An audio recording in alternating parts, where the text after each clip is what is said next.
Hello students, today we are going to study some of the MCQs from your lesson Nationalism in India. So we begin with the question number 1. Against what did Gandhi ji fight in South Africa? South Africa में गांधी जी ने किस चीज के लिए लड़ाई करी थी? The answer is against racial regime, racial discrimination के अगेंस्ट उन्होंने लड़ाई लड़ी थी। उसके बाद जब वो हिंदुस्तान आए थे तो उन्होंने कुछ छोटे छोटे सत्याग्रह करे थे, तो उस पर बेस्ड क्वेश्चन आ जाता है on arriving India where did Gandhi ji organise satyagraha. तो उन्होंने 3 जगह सत्याग्रह करे थे। पहला था चंपारण इन बिहार में प्लांटेशन वर्कर्स के लिए, ठीक। दूसरा गुजरात में किया था, खेड़ा में छोटे किसानों के लिए जिनके जो चाहते थे कि उनके रेवेन्यूज थोड़े कम करे जाएं। और फिर किया था एक अहमदाबाद में कॉटन मिल वर्कर्स के लिए, जिसमें उन्हें काफ़ी सक्सेस मिली थी। Now question number 3 is on which date the हड़ताल was held against the Rowlatt Act।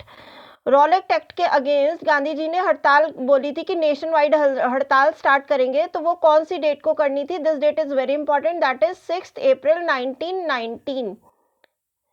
Who started Khilafat movement in India? Khilafat movement को इंडिया में किसने स्टार्ट किया था? 2 भाइयों द्वारा स्टार्ट किया गया था, मोहम्मद अली और Shaukat Ali, to support their Khalifa in Ottoman Empire. Question number 5. Name the book in which Gandhi ji said that British rule in India was established with the cooperation of Indians। तो ये उन्होंने कहा था अपनी किताब हिंद स्वराज में। Who headed the अवध किसान सभा? अवध किसान सभा को किन्होंने लीड किया था? तो 2 लोगों ने लीड किया था, बाबा रामचंद्र और जवाहरलाल नेहरू ने। Who led the non-cooperation in the Godam hills in Andhra Pradesh? Andhra Pradesh के गोदम हिल्स में जो नॉन कॉपरेशन मूवमेंट था वो किया था अल्लूरी सीताराम राजू ने। Now we come to our next MCQ. I hope it's clear to you. Due to which incident Gandhi ji called a halt to the non-cooperation movement? non-cooperation movement किस वजह से खत्म कर दिया गया था? चौरी चौरा इंसिडेंट हुआ था गोरखपुर के एक छोटे से जगह पर, जहां पर एक पुलिस स्टेशन को लोगों ने जला दिया था 1922 में, जिसकी वजह से नॉन कॉपरेशन मूवमेंट एंड कर दिया था गांधी जी ने। Who founded the Swaraj party? Swaraj party को किन्होंने फाउंड किया था? तो इन्हें फाउंड किया था CR दास और मोतीलाल नेहरू। मोतीलाल नेहरू जो कि जवाहरलाल नेहरू के पिताजी थे। Who were the radicals with the Congress party? Congress party के अंदर ही रेडिकल्स कौन थे? मतलब कि जो चाहते थे कि एकदम क्विकली जो है वो हमें रिजल्ट्स मिलने चाहिए। तो उसमें 2 थे, एक जवाहरलाल नेहरू और दूसरे Subhash Chandra Bose. When did Gandhi ji break the salt law? अब इसमें ना 2 क्वेश्चन बनकर आते हैं। जिस दिन सॉल्ट लॉ ब्रेक हुआ था ना, उसी दिन बेटा सिविल डिसोबीडियंस मूवमेंट स्टार्ट हुआ था। तो दोनों की डेट आपको एक ही लर्न करनी पड़ेगी, 6 अप्रैल 1930। तो 11th और 12th का आंसर वही होगा, 6 अप्रैल 1930। जिस दिन सॉल्ट लॉ ब्रेक हुआ था उसी दिन disobedience movement, civil disobedience start हुआ था। Now we come to our next question. When and by whom was the pledge taken of independence in? ठीक है, इंडिपेंडेंट इंडिया की अब हमें ना आधी या पौनी आज़ादी नहीं चाहिए, हमें पूर्ण स्वराज चाहिए। ये किसने बोला था कि ये प्लेज ली थी कि भाई हम आज़ादी मनाएंगे?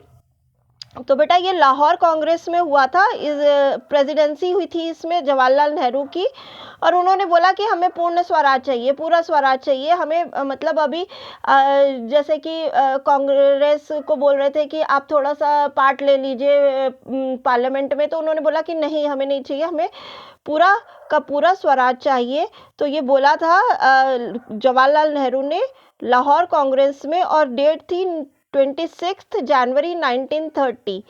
इस दिन को उन्होंने बोला था सब लोगों को कि इंडिपेंडेंस डे की तरह हमको सेलिब्रेट करना है। Now we come to the next question.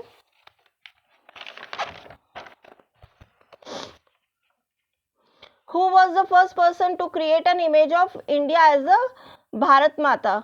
इससे पहले भी हमने देखा है unification of Italy, Germany, Britain में कि उन देशों को एक फीमेल फिगर की तरह दिखाया गया है, तो इंडिया को भी एक फीमेल फिगर की तरह दिखाया गया था। लेकिन वो सबसे पहली फोटो किसने बनाई थी?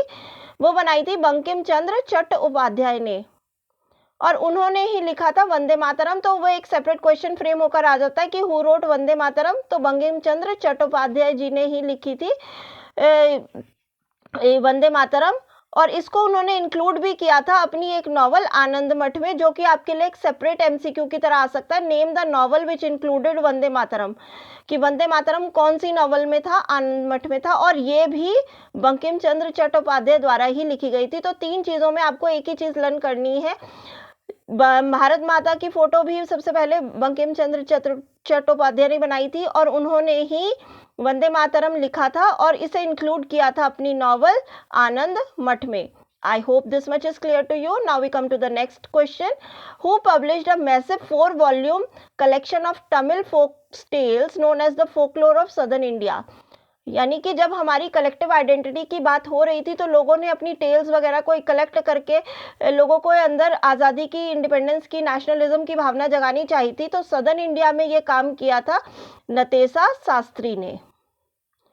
Who said the slogan "Do or die" in his speech? करो या मरो का नारा किसने दिया था? Answer is Gandhi ji. When was quit India resolution passed? ठीक है, क्विट इंडिया कब पास हुआ था? 14 जुलाई 1942 में। When was Poona pact sign? Poona pact कब साइन हुआ था? 1932 में हुआ था, अंबेडकर जी और गांधी जी के बीच में। I think I have covered most of the questions, and if I think there are something more that can I make, I'll give you in my next video. Till then, keep revising them. Thank you, students.